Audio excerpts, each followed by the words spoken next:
Lenora Ashby had not spoken a single word to anyone in the town of Millhaven since the morning they buried her father in the wrong corner of the cemetery, the corner without a headstone, without a marker, without so much as a hand-pressed flower. She had stood at the edge of that frozen November ground with 37 people behind her, every last one of them convinced that Gerald Ashby had burned down the Millhaven Grain Cooperative and fled with the insurance payout.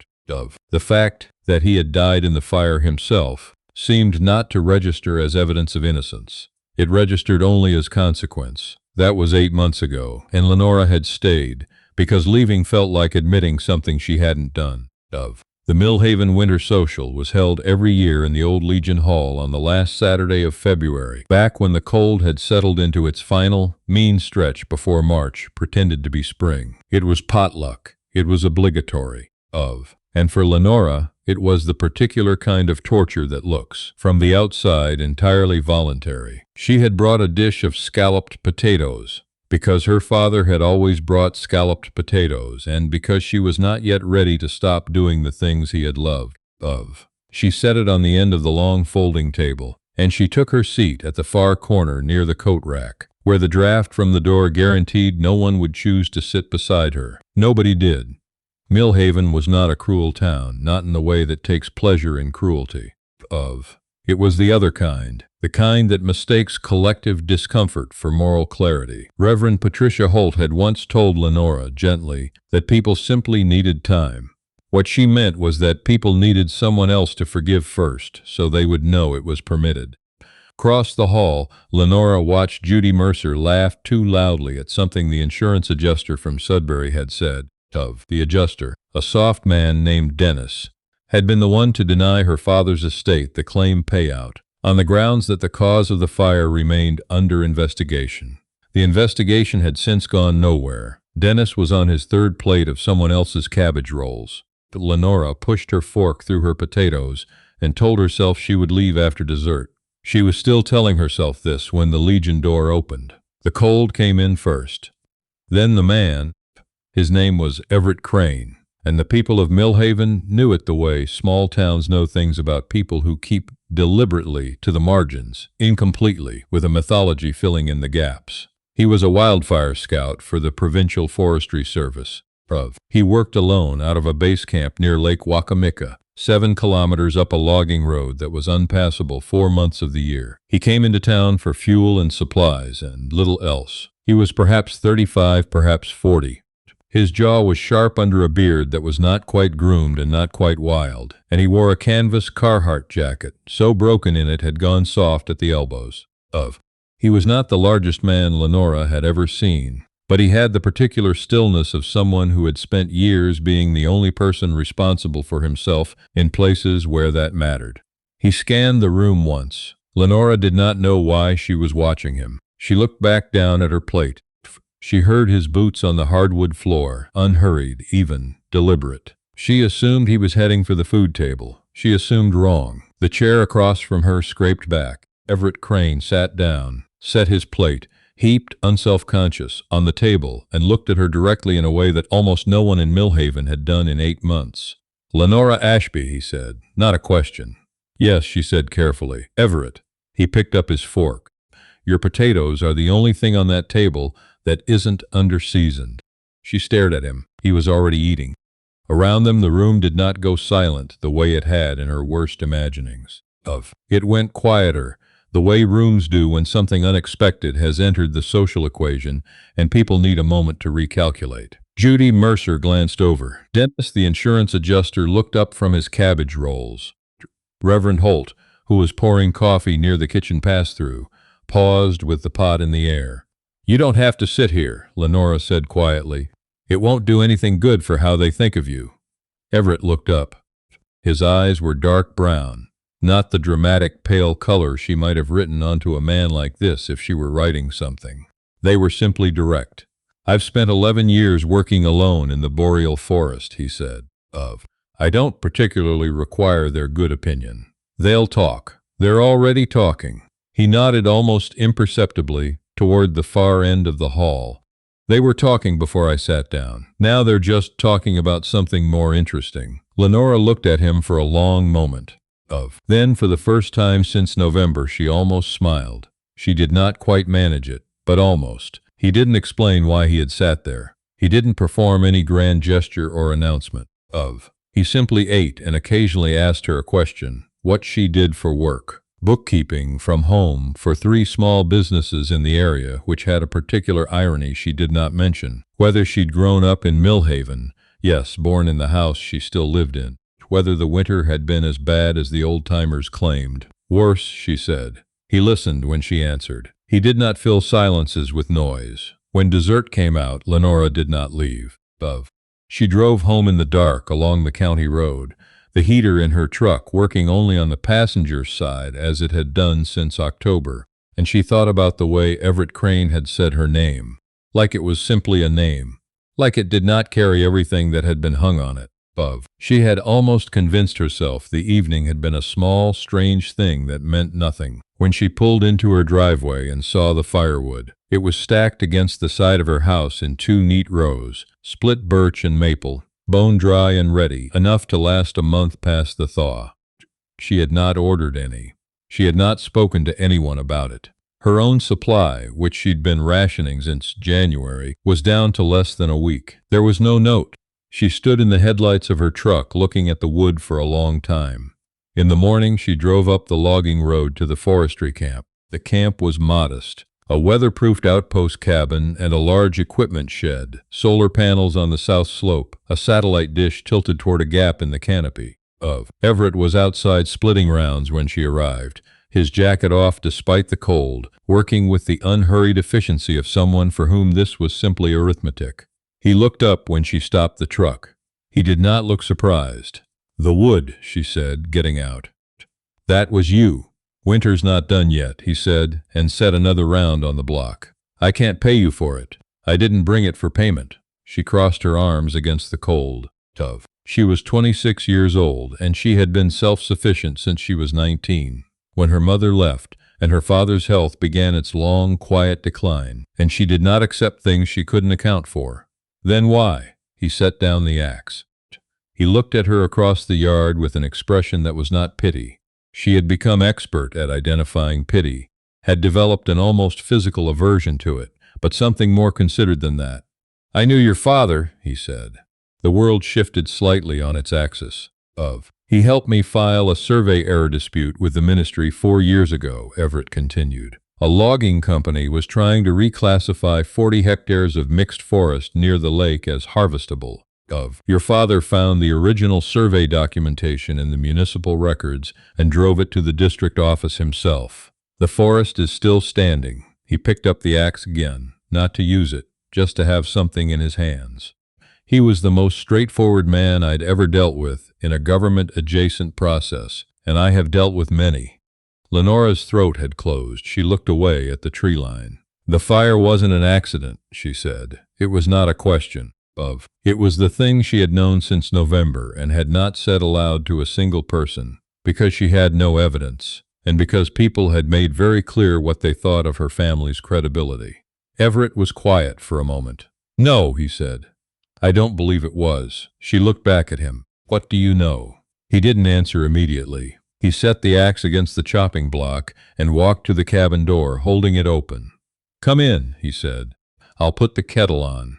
The inside of the cabin was spare and functional, the kind of space organized by someone who had learned that clutter costs you time you might not have. Topo maps were pinned to one wall. A radio sat on the kitchen shelf beside a row of field notebooks, years of them, their spines marked with seasons and coordinates. The wood stove was going, and the warmth hit Lenora across the face like something she hadn't realized she'd been missing. She sat at the table. Everett set 2 mugs down, plain white, government issue, and poured from a kettle that had already been hot. He sat across from her. "In late September," he said, "I was doing a perimeter check near the east quarter of your father's property. The cooperative granary backs up against Crown land. I run a survey line through that corridor every fall." He turned his mug in his hands. "I saw Dennis Halcourt's car parked on the service road, the one from the insurance company."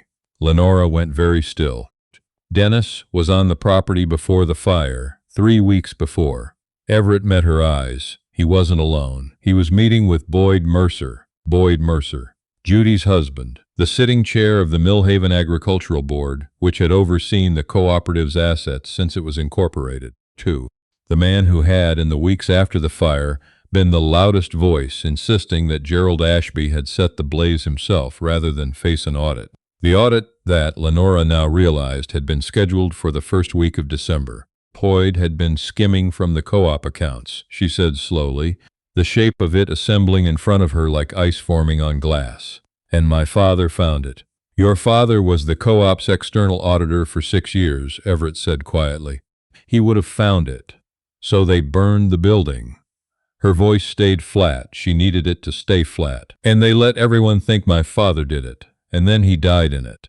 The ignition point in the report, Everett said, is listed as the office wing. Your father's office specifically. He reached across to the shelf and pulled down one of the field notebooks. He opened it to a page she could see was not topography. It was notes, dated, detailed, written in the cramped hand of someone who had suspected for months that what he had witnessed mattered but wasn't sure why. I started keeping records in October, he said, when I heard the official cause and I knew what I'd seen. Lenora read the notes. Her hands were not entirely steady.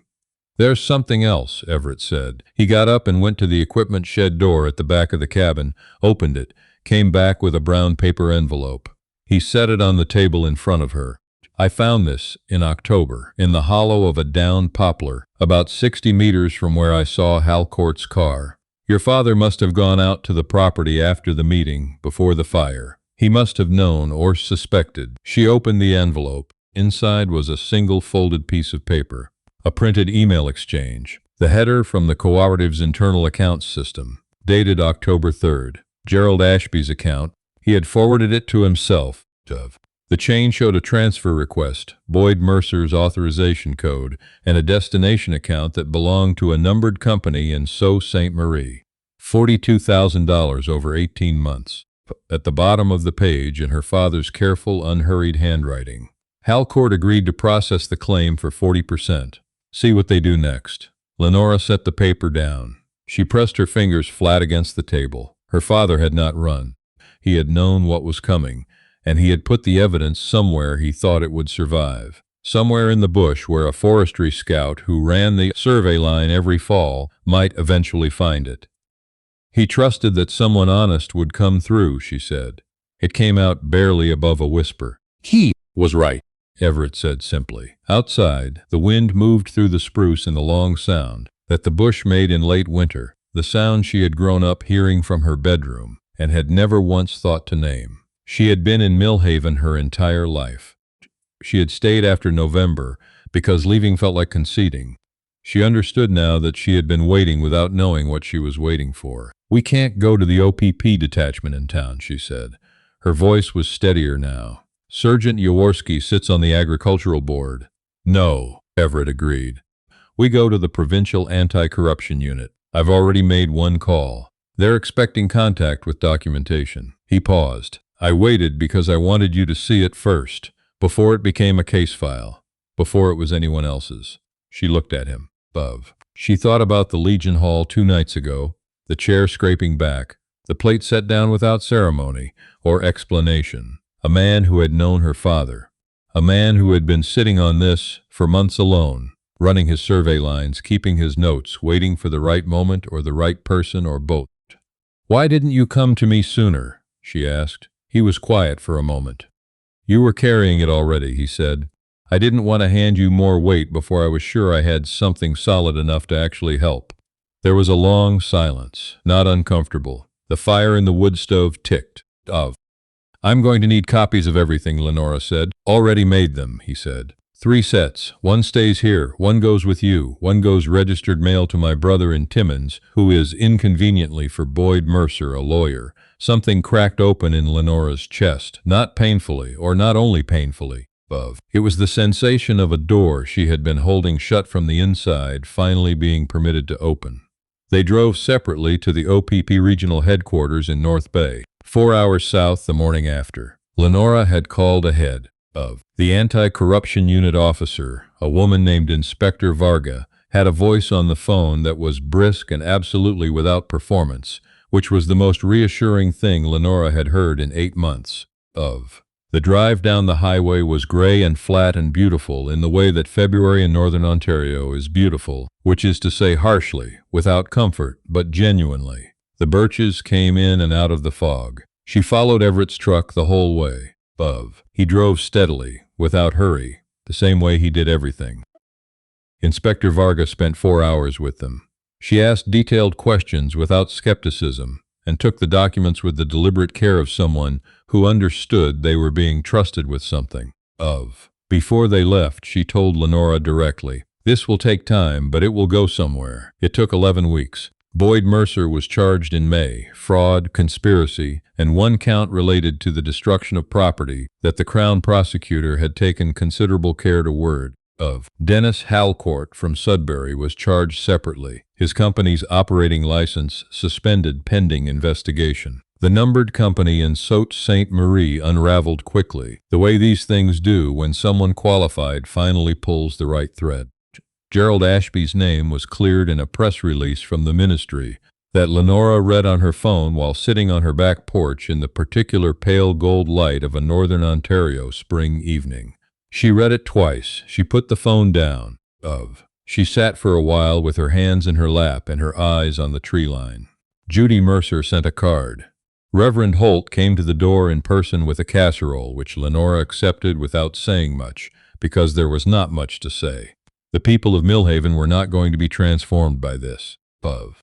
They would recalibrate and continue, and in 5 years the story would be told as though the town itself had known all along that something wasn't right about Boyd Mercer. That was fine. Lenora had stopped needing them to be different. Of. The scalloped potato dish from the winter social was still on her counter when she called Everett to tell him about the charges. She had washed it 4 times and still hadn't found a reason to put it away. "You heard?" she said when he picked up. "Yep." A pause.